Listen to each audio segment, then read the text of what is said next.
What I want to do in my few minutes allotted to me is just say a little bit about Raymond Williams's work in adult education in the late 1940s and 1950s.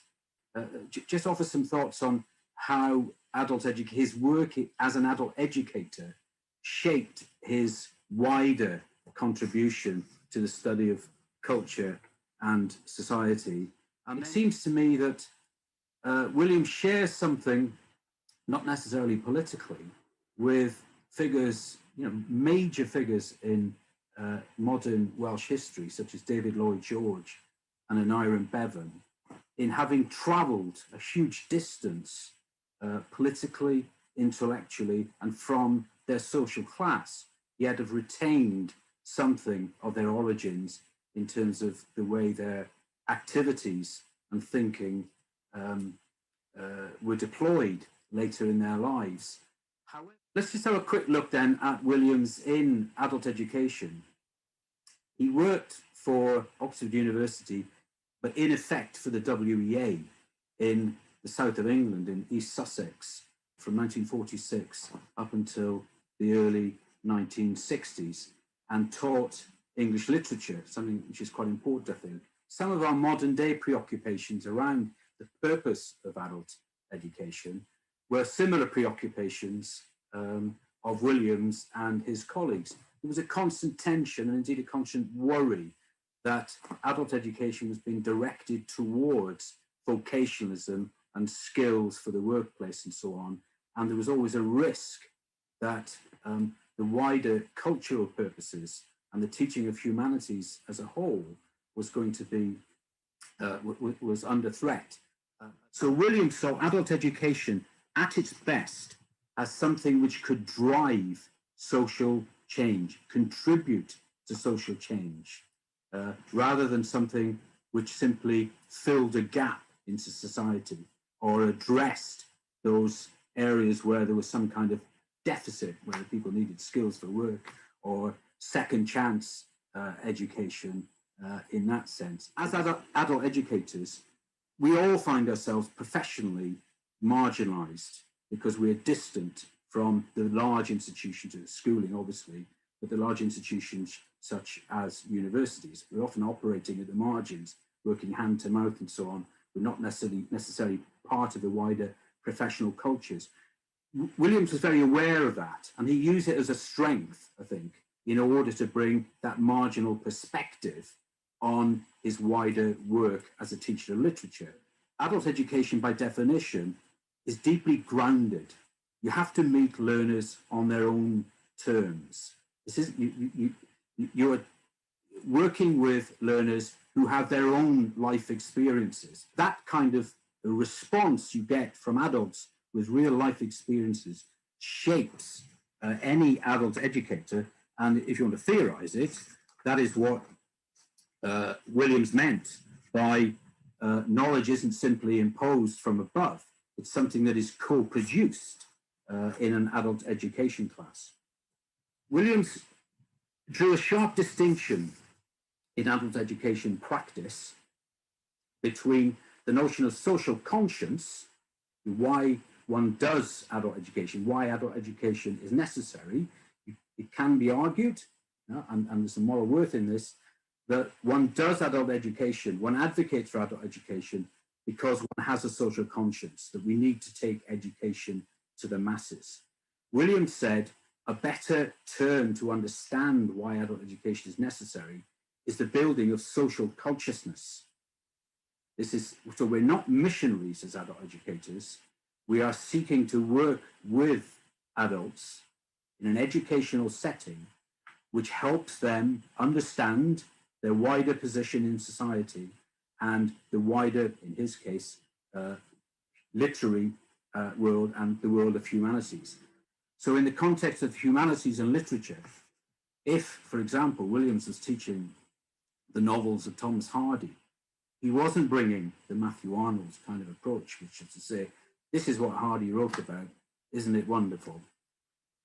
He would bring ideas about Hardy, which says this is how Hardy explored what it is to be human.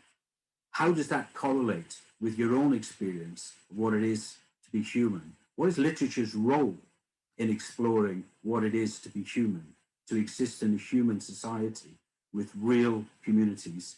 Williams constantly was drawn back to ideas of community and place. And Williams did point to a very deceptively simple aspect of adult education.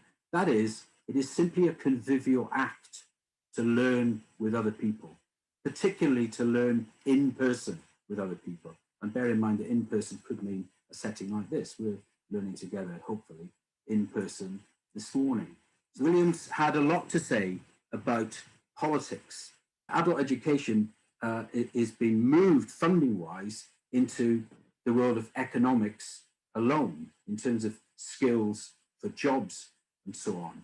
If adult learners are able to, if we use adult education to stimulate adult learners to equip themselves to understand their place in wider society, we're not able to do that unless culture remains a significant part of the curriculum. So we should advocate continuously for that wider, more humane curriculum rather than one solely driven by skills for work and so on. Williams placed power and democracy at the core of his thinking, and also social class. His emphasis on culture didn't mean a complete rejection of economics and class as key driving factors in the way societies operate and change. That at a time when we have more graduates than ever before in Wales and the wider UK, never has the distance been greater between graduates and non-graduates.